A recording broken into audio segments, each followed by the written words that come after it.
We don't need you anymore. Strangers should just express their condolences and leave."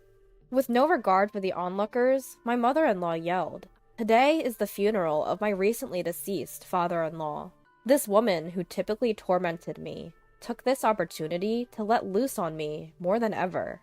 How can she treat anyone like this with no hesitation?" I was the one taking care of my father-in-law. As I struggled to contain my annoyance with my father-in-law, my husband, who was nearby, opens his mouth. "You're right! Strangers are just a nuisance." With that, he steps in front of his mother. "My name is Michelle Shore, 30 years old. I married my husband 2 years ago and currently live with him and his parents. My husband's name is Mike, also 30. We initially lived in an apartment, just the two of us, after getting married. However, it seemed my husband was an only child and had been quite adored by his mother. The calls from his mother were frequent, sometimes several times a day, even after our marriage. "Mike, when will you come to live with me? I don't mind if it's just you. Please come back. I'm lonely. You know, the greatest form of giving back to your parents is to just be with them." She would constantly beg for us to live with her like this. My husband didn't take it seriously and certainly had no intention of moving in with her. But one day, his father came to see us. "Mike, Michelle, could you consider living with us?" At this unexpected proposal, Mike asked with a troubled face, "What's this all about, Dad? You and Mom, you're both healthy. There's no need for us to live together, is there? We are physically well, but it's still rough at times for me, mentally. I may have reached my limit living alone with your mother." "What do you mean, Dad?" "Well," after hearing the full story from his father, it seemed that ever since Mike had moved out, his mother's behavior had been progressively getting worse. She would verbally abuse his father and withdraw money from the bank without even asking. When they checked the balance of the bank account they had been saving for their retirement, after a few months, it appeared that she had spent as much as $10,000 without even asking. When confronted, his mother readily confessed, but showed no remorse. What's worse, she had no intention of returning the money, and started complaining that the house has become uncomfortable since Mike left. Having reached his limits, his father made her swear on a written agreement that if she committed any more misdeeds, he would divorce her. Since then, there had been no abusive words or unauthorized spending, but the relationship between the two had not improved, and a cold war continued in their home. That's why his father was asking us to live with them, even for a short while, to ease the tension in their house. That night, my husband and I decided to discuss living with them. He seemed to think that I would be against it, and began by saying, "I understand Dad's feelings, but Michelle, you'd be troubled if we suddenly had to live with them, wouldn't you?" But it's true that your father is having a hard time, right? If there's something we can do, we should do it, shouldn't we? But wouldn't that be hard on you? I'll be fine. Besides, your father is the one who will suffer if we don't do something. We have to help him as soon as possible." Yeah, you're right. Thanks, Michelle. I'll talk to Dad about moving in with them." And thus, we as a couple decided to move in with my in-laws.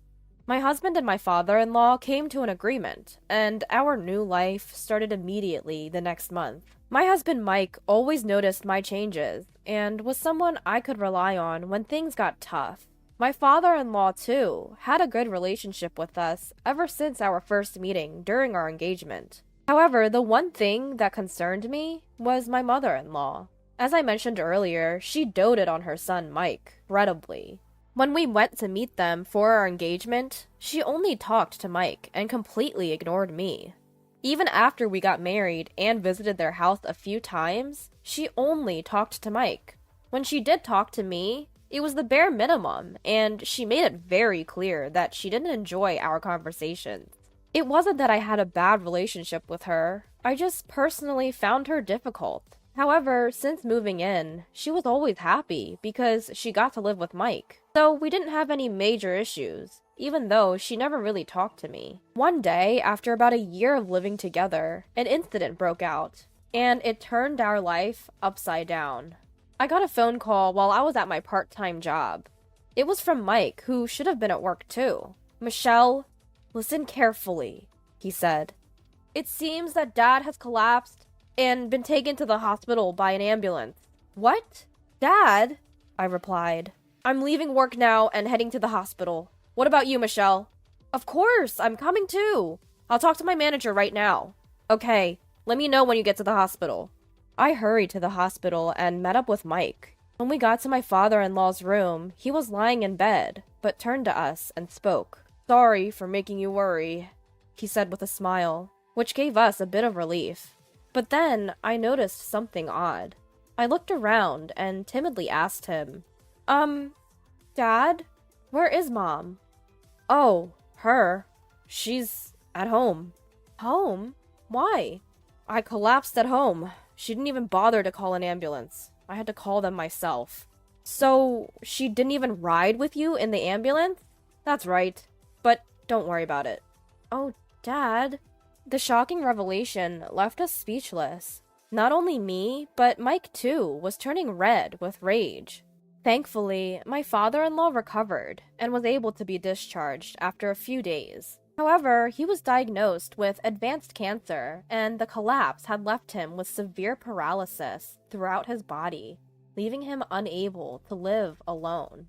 The doctor informed us that he needed full-time care, and we were at a loss for words. When Mike relayed this to his mother, she let out a heavy sigh. She acted as if she was being inconvenienced, but Mike and I managed to persuade her, and we all decided to work together to take care of my father-in-law. Mike made a good earning, so I quit my part-time job to dedicate myself to caregiving and house chores. Ever since then, my life centered around caregiving. While it was challenging to adjust to something new, my father-in-law always wore a smile and thanked me, saying, "Thank you." When Mike got home from work, he would take over the caregiving responsibilities. This allowed me to finish preparing dinner and take a bath while enjoying a brief period of freedom. We were living each day in this cycle, making it possible for me to continue providing care without overburdening myself. That being said, it wasn't all smooth sailing. When Mike left for work, my mother-in-law wouldn't lift a finger to help. Moreover, she would become irritated when I was busy caring for my father-in-law and couldn't handle all the housework. One day, unable to bear the situation any longer, I confronted her directly. Mother-in-law, could you maybe help out a bit more? I asked. What? Why all of a sudden? You're so full of yourself, she responded. If you don't want to take care of my father-in-law, I'll do it. Could you at least help out a little with the household chores in return? Shut up! You're only our daughter-in-law. The housework is your job. And of course, so is taking care of him. Wait a minute. We've talked about doing our best to help each other out. You decided that on your own, didn't you? Don't drag me into that. I just wish he would die already. I need the inheritance money. Hold on. How could you say such a thing? Your husband is still... Enough! You're a stranger to begin with. The conversation ended with my mother-in-law calling me disrespectful and leaving. I asked her for help a few more times, but to no avail. I also talked to Mike about it, and he tried to talk to her, but she would always play the victim, making it impossible to have a meaningful discussion. To make matters worse, Mike had to transfer. Upon hearing the news, my mother-in-law gleefully suggested, "Let's put him in a nursing home." But nursing homes are expensive, and she's not working. Given that my father-in-law is physically disabled but still mentally well, is there really a need to put him in a home? After thinking it over many times, I decided to stay behind and continue taking care of my father-in-law. Initially, my mother-in-law made her displeasure quite obvious, but I didn't let that get to me. Despite Mike's concerns, I stood firm in my decision. However, what I didn't realize was how this choice would bring me so much distress. A few months had passed since Mike had started his new assignment elsewhere. On this day, I was going to meet a close friend who lived far away, but was visiting town. I had previously informed my in-laws about this and had arranged for my mother-in-law to take care of my father-in-law for the day. However, just as I was getting ready to leave, my mother-in-law came into my room without knocking and said, "Michelle, I'm going shopping with a friend right now. Could you please take care of the house and him? Wait, what? I thought I made it clear that you were supposed to take care of my father-in-law today, since I'm meeting up with my friend. Oh, is it? I don't remember. That's so unfair. I've told you days before. You're so annoying. I don't know anything about this. Just be grateful that I'm letting you live here, rent-free. But I was really looking forward to meeting my friend after so long. Even a fool like you has a best friend, huh? Birds of a feather flock together. Don't worry, you'll meet them again soon enough. Well, good luck. My mother-in-law hastily left through the door. I broke down crying. Why? Why is it always me? I do the housework and take care of Mike's father every day. Isn't it okay to go out for just one day? This is too much. Just because you hate me. This is too much. A mix of unplaced anger and emptiness overwhelmed me, making it hard to recover. But now that my mother-in-law was out, I had things to do. I wiped away my tears, texted my best friend about what had happened, and got back to the household chores. I prepared the meal for the elderly care and headed towards Mike's father's room. When I knocked and entered the room, Mike's father called out with a serious look. "Michelle, my father-in-law, what's the matter?" "I'm sorry. Because of my wife, your plans got ruined." "Huh? Did you hear that earlier?" My father-in-law slowly nodded.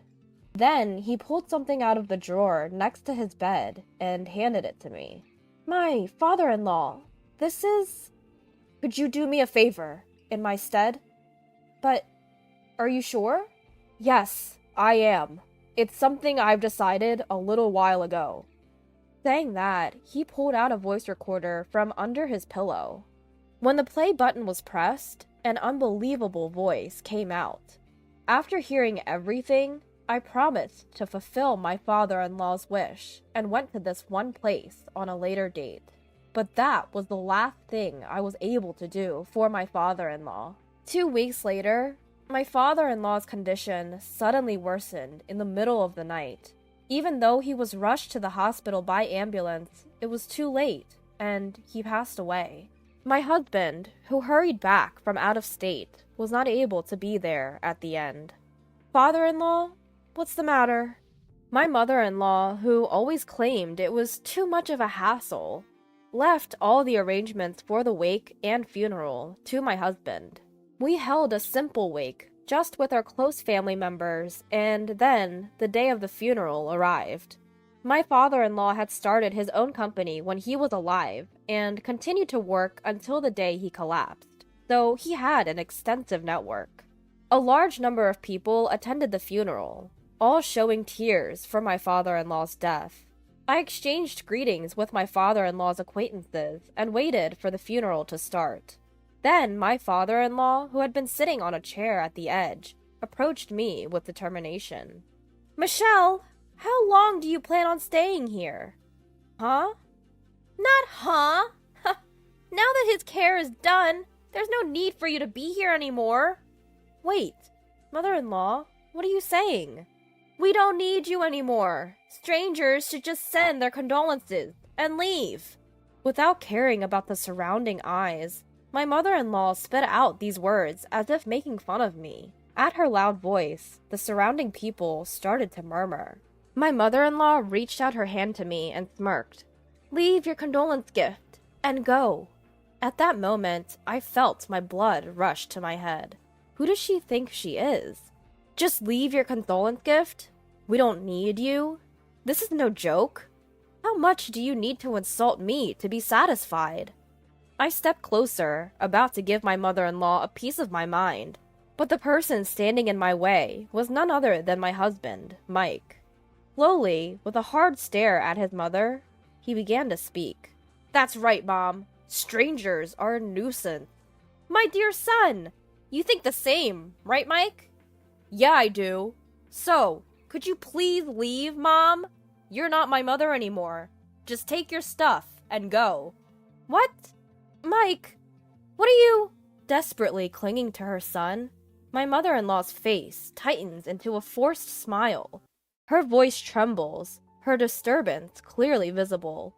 Mike turns to me, trying to convey something. Understanding his intention, I explain the situation to my mother-in-law. Mother-in-law? No! Margaret, please, leave immediately.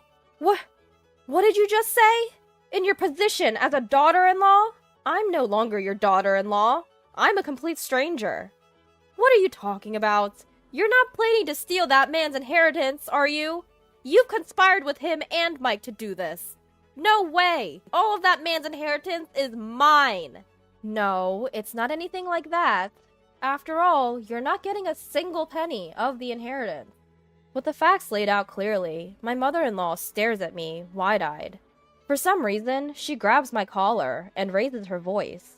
Don't mess with me! Always saying whatever you want. I don't want you deciding the distribution of that man's inheritance. It's your husband's will. Oh, really? And? I don't care about his will. As his wife, I'm guaranteed a share of the inheritance. You won't get it.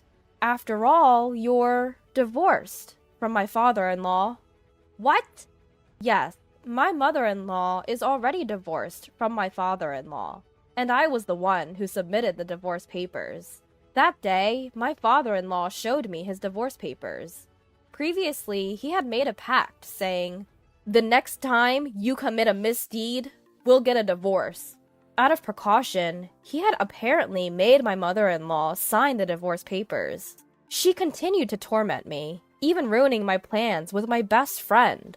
When my father-in-law found out, he was as furious as if it had happened to him. On top of that, she secretly entered my father-in-law's room to steal money, showering him with horrible words like, "Die already! Just pass on and leave the inheritance," etc. These cruel words were recorded by a voice recorder that my father-in-law had hidden by his bedside. Once I finished explaining all of this, the color drained from my mother-in-law's face. In front of her, Mike presented the divorce certification. To my mother-in-law, who was left speechless, I said one last cold sentence. Do you understand? You were long since abandoned by my father-in-law.